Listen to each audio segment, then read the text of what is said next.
Hey, and welcome to Dad's Guitar Guide, episode number 15, where I check out this Nash T63 Telecaster, moderately relic'd, I'll say that 3 times real fast, and ocean turquoise.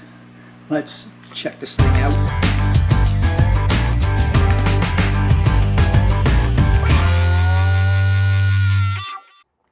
All right, well here we have our ocean turquoise Nash T63, and there you can see the hand tag on it up there in the right hand corner. And we're actually going to visit the Nash website and dive into what they have there for specs on it. But rosewood fretboard, maple neck, and you can see the profile up there in the right hand corner as well. So we have a nut width of 1.642, first fret depth is 0.866, with the 12th frets 2.08 and depth 1.009. And this is actually, I believe, a Fender neck. And I think they buy these from licensed Fender dealers, so that's how they get away with that. But you get a good view of this moderately relic'd body. Lollar pickups. Like I said, we're going to get into those in a little bit as well. But so it actually looks like a C profile neck to start out with, and then maybe going to a D. And in episode 16, we're going to delve into these neck shapes in more detail.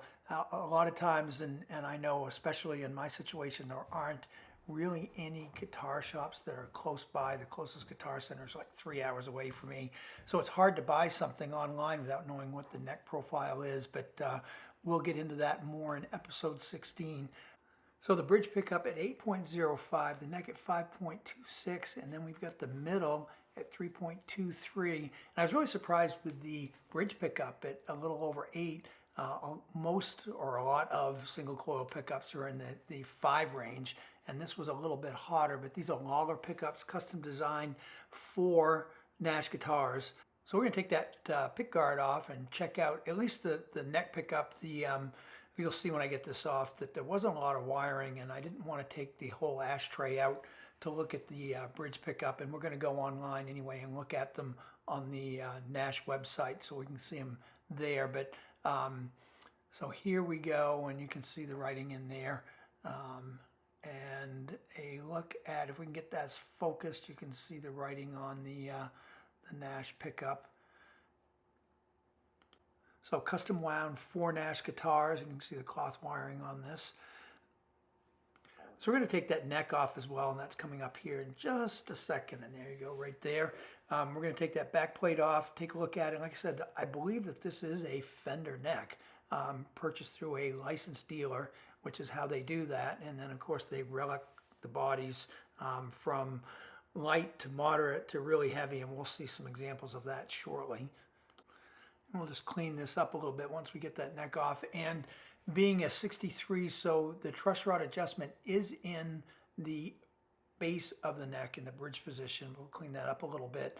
There was a lot of dust and dirt underneath everything, so we'll get some of that stuff off so we can get a better look at everything.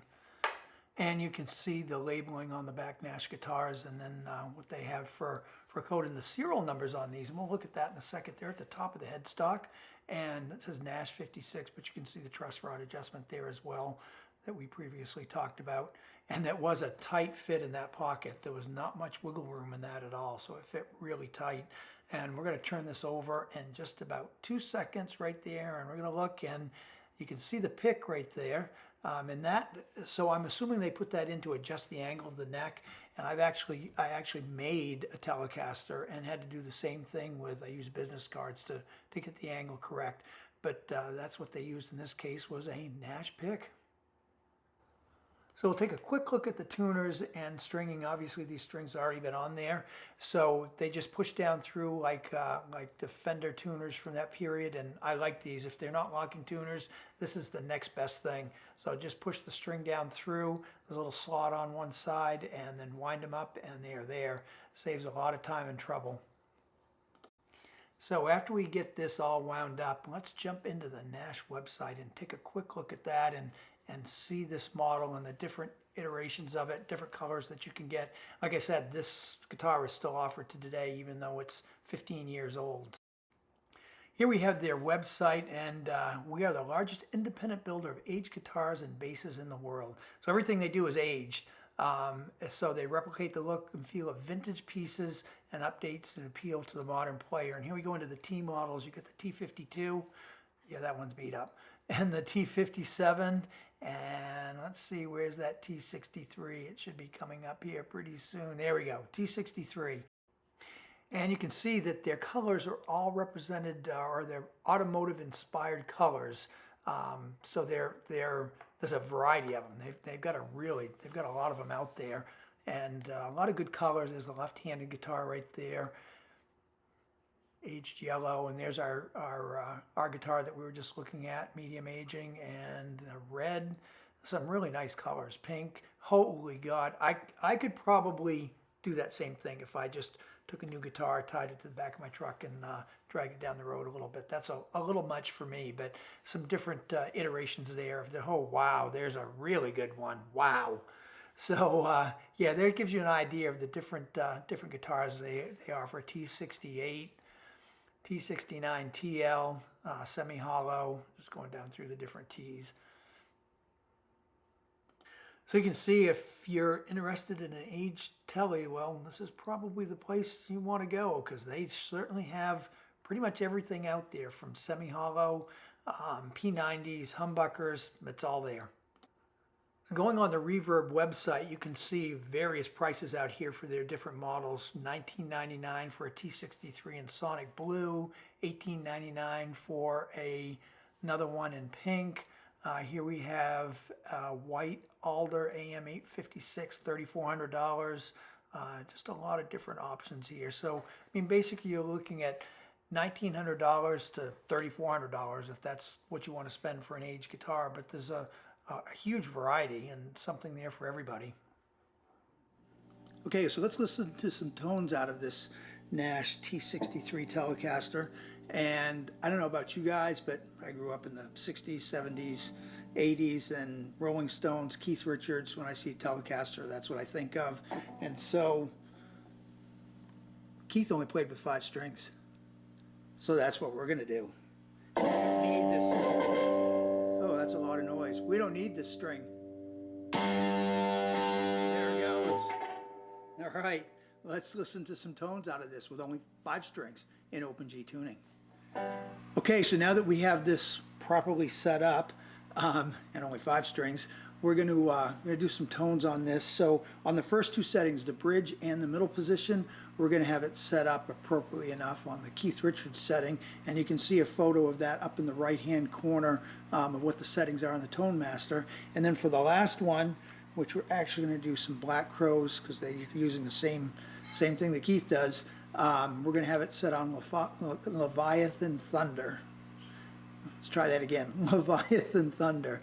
So you can see that one up there in the right hand corner as well. So we'll get started with some tones on this, and just remember, guys, this is for tonal purposes only.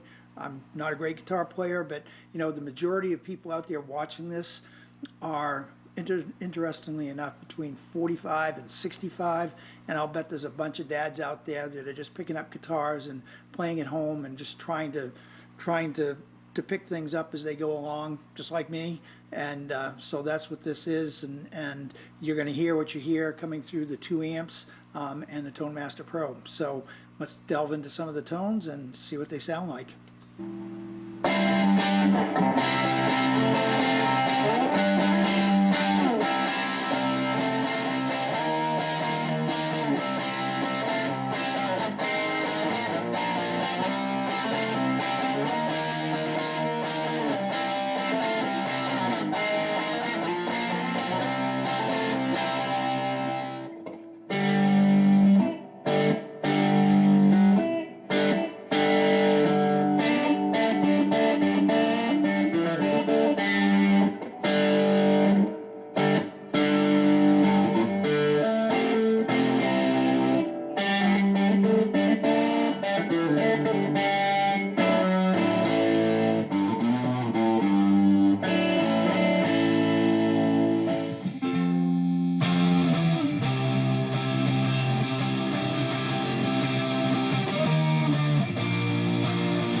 Okay, so what are my thoughts on this Nash T63 Telecaster? Moderately relic'd. I'm struggling in the rain today, guys. It's a dreary day. And ocean turquoise.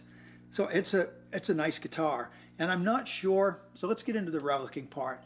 If you're looking for a guitar that looks like somebody's played the shit out of it, then this is a great example.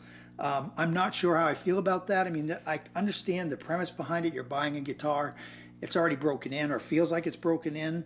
But if I'm spending between $1,800 and $3,000 for a guitar, and if you were to buy this through Fender, it's going to be, you know, $4,500 or more for a relic guitar. So it's a great deal on that front. It's just, do you want a relic guitar? And like I said, nice guitar, love it. It plays great. I'm just not sure I'd buy something that somebody else has already beat up. So that being said, if you're looking for one of these, great deal. A lot cheaper than going out and buying a Fender and paying twice the money for it. And they play great, they feel great, they sound great, good, nice electronics, cloth wiring, the whole 9 yards. Everything is really nice in it. So with that being said, let's switch over. We're going to go to episode number 16, where we review this brand new Epiphone Sheridan. It's got all the buzzers and bells on it, guys. Gibson Electronics, mother of pearl inlays. We'll check it out, episode number 16. Thanks for watching us to the end. Hit that subscribe button down there in the right-hand corner, and have a great day, everybody. See you in episode number 16.